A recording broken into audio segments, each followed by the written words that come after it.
ভাদ্র মাসে কৃষ্ণ জন্মাষ্টমীতে তালের ২ রকম সহজ আর সুস্বাদু রেসিপি বানিয়ে বাড়ির গোপাল ঠাকুরকে ভোগ হিসাবে নিবেদন করতে পারো।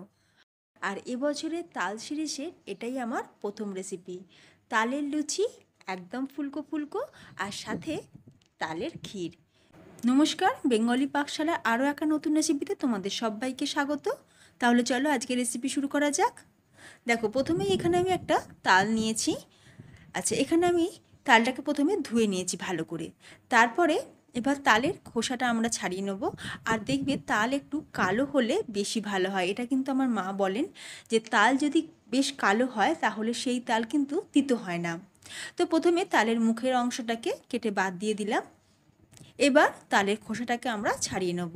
তালের খোসা ছাড়ানো খুবই সহজ, শুধু একটু কবজির জোর লাগবে, আর কিছুই না। আর তোমরা যদি মনে করো এইভাবে ছাড়াবে না, তাহলে তোমরা প্রথমে আঁটিগুলোকে আলাদা করে নেবে, তারপরে আঁটি থেকে খোসাটা ছাড়িয়ে নেবে। তো আমার কাছে এটা সহজ লাগে, তো আমি এই পদ্ধতিতেই তালের খোসাটাকে ছাড়িয়ে নেব।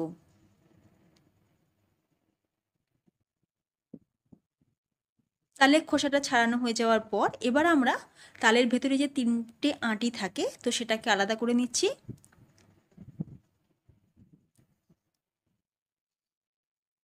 আঁটিগুলো তো আলাদা করে নিয়েছি। এবার একটা বাটির মধ্যে আমি অল্প সামান্য একটু জল নিয়ে নিলাম। এবার একটা তালের আঁটি জলের মধ্যে একটু ভালো করে ঘুরিয়ে নিলাম। এইভাবে জলের মধ্যে তালের আঁটিকে দিয়ে একটু ঘুরিয়ে নিলে আমার মা বলেন যে তালের শাঁসটা বার করতে বেশ সুবিধা হয়। তাল যদি পাকা থাকে তাহলে এই প্রসেসটা তোমরা স্কিপও করতে পারো। আচ্ছা, এবার আমরা এইরকম একটা বড় গ্রেটারের সাহায্যে তালের পাল্পটা আমি তালের আঁটি থেকে বার করে নেব। আর এই রকম গ্রেটার মোটামুটি আমাদের সবার বাড়িতেই থাকে। আর এই কাজটাই একটু সময় সাপেক্ষ। তবে একটু ভেবে দেখো, লম্বা চুলোলা জ্যৈষ্ঠী মাসের যে গাছ থেকে আমরা তালশাঁস পাচ্ছি, তার 2 মাসের মধ্যেই ওই একই গাছ থেকে আমরা রসালো মিষ্টিযুক্ত একটা ফলও পাচ্ছি। প্রকৃতির এটাই তো সৃষ্টি। আর এই সুন্দর প্রকৃতির থেকে আমরা যে একটা ভালো জিনিস পাচ্ছি, তার জন্য একটু খাটনি তো করতেই হবে। তো দেখো, কথা বলতে বলতে আমাদের কিন্তু তালের পাল্পটাও বার করে নেওয়া হয়ে গেছে। আর আজ আমি একটা না 2টো তাল দিয়ে বানাবো। তো তালের পাল্প কিন্তু আমাদের রেডি হয়ে গেছে।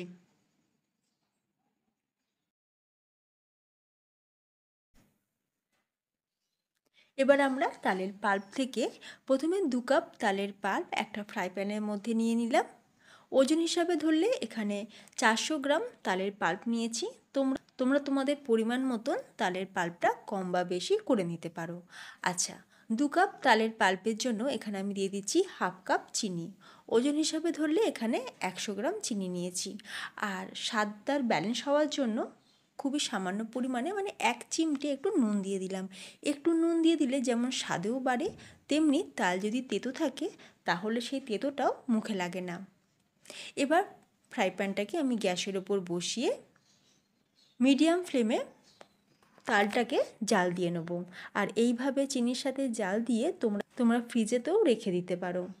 অনেক দিন ভালো থাকবে, বা পরে যদি কিছু বানানোর ইচ্ছা হয় তো তোমরা সেখান থেকে নিয়ে বানাতে পারো। ফ্রেন্ডস, এখানে তোমাদের একটা কথা বলে রাখি, তোমরা তোমাদের পছন্দের যে কোনো একটা রেসিপি আমার সাথে শেয়ার করতে পারো কমেন্টের মাধ্যমে। আমি তোমাদের নাম এবং ছবি সহ সেই রেসিপি বানিয়ে দেখাবো খুবই তাড়াতাড়ি। এবার অন্যদিকে এখানে আমি নিয়ে নিয়েছি 300 ml দুধ। এখানে আমি ফুল ফ্যাট ক্রিম দুধটা নিয়েছি। এবার দুধটাকে একটু প্রথমে গরম করে নেব। তারপর দুধটা যখন ফুটে উঠবে এর মধ্যে আমি দিয়ে দিচ্ছি 10 টাকার যে আমুল স্প্রে দুধের প্যাকেট, সেই 1 প্যাকেট গুঁড়ো দুধ। একটু গুঁড়ো দুধ দিলে যেমন টেস্ট ভালো আসে, তেমনি দুধটা খুব তাড়াতাড়ি ঘনও হয়ে যায়। আর অন্যদিকে দেখো, তালের পাল্পটা ফুটে কিন্তু বেশ অনেকটা ঘন হয়ে গেছে। এরপর আমরা এর মধ্যে দিয়ে দেবো 3/4 কাপ নারকেল কোড়া। তো মোটামুটি এখানে আমি একটা ছোট সাইজের নারকেল পুরোটাই দিয়েছি। এবার নারকেল কোড়াটাকে দিয়ে তালের সাথে আরও কিছুক্ষণ জাল দিয়ে নেওয়ার পর এরপর আমরা ফুটিয়ে ঘন করে রাখা যে দুধ, সেটাকে দিয়ে দেবো। দেখো, দুধটা কিন্তু এখানে মোটামুটি ফুটে 100 ml হয়েছে। তো সেই রকমভাবেই দুধটাকে একটু ফুটিয়ে ঘন করে নিতে হবে। আর যেহেতু গুঁড়ো দুধ দেওয়া আছে, টেস্ট কিন্তু দুর্দান্ত আসবে। এবার দুধটাকে দিয়ে তালের পাল্পের সাথে খুব ভালো করে মিশিয়ে নেব। গ্যাসের ফ্লেমকে এই সময় একদম লোতে করে দেবে। লোতে দিয়ে একটু ভালো করে ফুটিয়ে নেব। আর এই যে দেখো বন্ধুরা, তালের ক্ষীর কিন্তু আমাদের একদম তৈরি। আমি কিন্তু এর মধ্যে কোনো রকম এলাচি গুঁড়ো দেব না, আমি তালের ফ্লেভারটাই রাখবো, আর সেই জন্য এলাচি গুঁড়োটা ব্যবহার করব না। তো দেখো আমি এই রকম ঘনত্বের তালের ক্ষীরটা নামিয়ে নিচ্ছি গ্যাস থেকে, কারণ ঠান্ডা হয়ে গেলে এটা আরও একটু গাঢ় হয়ে যাবে। তোমরা তোমাদের আন্দাজ অনুযায়ী গাঢ়টা কম বেশি করে নিতে পারো। তো একটা বাটির মধ্যে আমরা তুলে রেখে দিলাম। এবার বানিয়ে নেব তালের লুচি। ফুলকো ফুলকো তালের লুচি বানানোর জন্য এখানে আমরা নিয়ে নিচ্ছি ময়দা। এখানে আমি 1 বাটি পরিমাণ ময়দা নিয়েছি, বড় বাটির 1 বাটি। তার সাথে দিয়ে দেবো 2 চামচ চিনি আর খুবই সামান্য পরিমাণে একটু নুন। আর ময়ানের জন্য দিয়ে দিচ্ছি বড় চামচের 1.5 চামচ ঘি। একটু ঘি দিলে টেস্ট কিন্তু খুব ভালো আসে, তবে তোমরা চাইলে সাদা তেলও ব্যবহার করতে পারো। এবার ঘিটা দিয়ে খুব ভালো করে ময়ান দিয়ে নেব। খুব ভালো করে ময়ানটা দেওয়া হয়ে গেছে।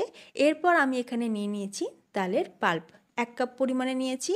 তো আমরা এই ময়দাটা মাখবো পুরোটাই তালের পাল্প দিয়ে। ময়দা মাখার সময় জলের ব্যবহার করব না, তাই প্রথমে আমি হাফ তালের পাল্প দিয়েছি। আর এই যে দেখো ময়দাটা মাখতে মাখতে বোঝাই যাচ্ছে যে আরও একটু তালের পাল্প লাগবে, তো সেই জন্য পুরো 1 কাপ তালের পাল্প দিয়ে ময়দাটা কিন্তু আমি মেখে নিয়েছি। ময়দাটা মেখে নেওয়ার পর এটাকে 15 মিনিট রেস্টে রেখে দিয়েছিলাম চাপা দিয়ে। 15 মিনিট পর ঢাকনাটা খুলে আরও একবার ময়দাটা একটু ভালো করে মেখে নিচ্ছি। আর এই যে দেখো ময়দা মাখাটা খুব বেশি শক্তও নয়, আবার নরম মাখলেও হবে না। এবার ময়দা মাখাটা থেকে আমি ছোট ছোট লুচির মতন করে লেচি কেটে নিয়েছি। এবার কিছুই না, এবার কিচেন স্ল্যাবটা ভালো করে মুছে নিয়ে একটুখানি তেল মাখিয়ে একটা লেচি দিয়ে এটাকে লুচির মতন করে বেলে নেব। আমার মা বলেন যে লুচি তখনই ভালো হয় যখন লুচিকে 3 টানে বেলা যায়। দেখো সত্যি বলতে কি সবসময় তো পারি না, তবে চেষ্টা করি বেশিরভাগ ক্ষেত্রে 3 টানেই লুচি বেলি আমি। আর এই যে দেখো লুচিটা বেলা হয়ে গেছে, খুব বেশি মোটাও না আবার খুব বেশি পাতলাও নয়, এইভাবেই লুচিগুলোকে বেলে নিতে হবে। আমি একটু বড় সাইজ করে লুচিগুলোকে বেলে নিচ্ছি। তো তোমরা তোমাদের পছন্দ মতন লুচি সাইজটা ছোট বড় করে নেবে। তো একে একে কয়েকটা লুচি আমি বেলে নিয়েছি। আর সব থেকে সুবিধা হয় যে কেউ একজন বেললে আর কেউ একজন ভেজে নিলে, তাহলে কাজটা তাড়াতাড়িও হয়। আর এবার আমরা লুচিগুলোকে ভেজে নেব, সেই জন্য তেলটাকে খুব ভালো করে গরম করে নিতে হবে, মানে একদম ধোঁয়া ওঠা তেল গরম হয়ে যাবে। এই রকম অবস্থায় একটা করে লুচি দিয়ে তেলের মধ্যে একটা করে লুচি দিয়ে খুব ভালো করে ভেজে নিতে হবে। আর তেল যদি খুব বেশি গরম হয়ে যায় তাহলে কিন্তু খাস্তা হয়ে যাবে। আর তেলের তাপমাত্রা যদি কম থাকে সেক্ষেত্রে দেখবে লুচিগুলোর মধ্যে তেলও ঢুকে যাবে আর তেল তেলে লুচি তৈরি হবে। তাই একদম ধোঁয়া ওঠা তেলের মধ্যে লুচিগুলোকে ভেজে নিতে হবে। আর তোমরা দেখতেই পাচ্ছ প্রত্যেকটা লুচি দেখো একদম পুরো ফুটবল, এক একটা লুচি হচ্ছে ফুটবল, পুরো বলের মতন ফুলে উঠেছে। এই রকমই ফুলকো ফুলকো তৈরি হবে লুচি যদি তোমরা বাড়িতে এই রকমভাবে বানিয়ে থাকো। তো তালের লুচি আর তালের ক্ষীর কিন্তু আমাদের একদম তৈরি। এবছরে বাড়ি গোপাল ঠাকুরকে জন্মাষ্টমীতে ভোগ হিসাবে নিবেদন করো তালের লুচির সাথে তালের ক্ষীর। খুবই সহজ বানানো, যে কেউ বানাতে পারবে। তোমাদের কেমন লাগলো আজকের রেসিপি অবশ্যই আমাকে কমেন্টে জানিও। রেসিপি ভালো লাগলে ভিডিওতে লাইক দিও, শেয়ার করো, তার সাথে চ্যানেলটি সাবস্ক্রাইব করে পাশে থাকা বেল আইকন অবশ্যই প্রেস করে রাখবে। তাই আমি চ্যানেলে যখনই ভিডিও আপলোড করব তার নোটিফিকেশান সবার আগে তোমাদের কাছে পৌঁছে যাবে। আর তোমাদের আমি একটা লুচি ছিঁড়েও দেখাচ্ছি। দেখো লুচির ভেতরে প্রত্যেকটা লেয়ার দেখো কত সুন্দর ফুলকো ফুলকো লুচি। আর এই রকম সুস্বাদু তালের ক্ষীর তোমরা অবশ্যই বাড়িতে বানিয়ে দেখো, প্রত্যেকে কিন্তু খুবই পছন্দ হবে। তো ভিডিওটা আমি এখানেই শেষ করলাম। তোমরা সকলে ভালো থেকো, ধন্যবাদ।